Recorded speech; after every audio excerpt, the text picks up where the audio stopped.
হাই আপোনালোকে নায়ক মুভিখন চাইছেনে সেইখনে নায়ক মুভি যিখন আমি সৰুতে চাইছিলোঁ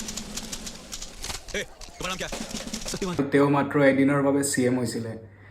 তেনেকুৱা এটা ৰিয়েল ইনচিডেণ্টো আছে ময়ে জানি চক হৈছিলোঁ কিন্তু সেইটো এদিনৰো নহয় মাত্ৰ 1 ঘণ্টাৰ 1 ঘণ্টাৰো নহয় তাতকৈও কম মাত্ৰ 20 মিনিটৰ 1830 ফ্ৰান্সত এটা ৰিভলিউশ্যন হৈছিলে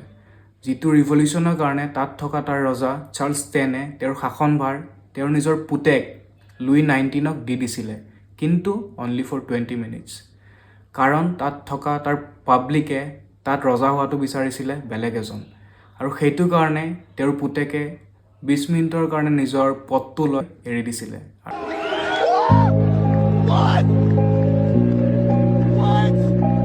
এইটোৱে হ'ল কাহিনী মাত্ৰ 20 মিনিট এজন ৰজা হোৱা আমি যেতিয়া মুভি এখন চাওঁ তেতিয়া মুভিখন চাই লাগে এনেকুৱা ষ্টৰিটো ৰিয়েল লাইফত কেতিয়াও হ'বই নোৱাৰে যেনেকৈ নায়ক মুভিখন সেইখনত অনিল কাপুৰ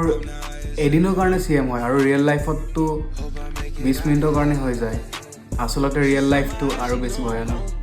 যদি ভিডিঅ'টো চাই ভাল পালে তেনেহ'লে আমাৰ পেজটো ফ'ল' কৰি দিব আৰু চাই থাকিব আমাৰ ভিডিঅ' আৰু আহিব আৰু ভাল thanks I'm the highest in the room.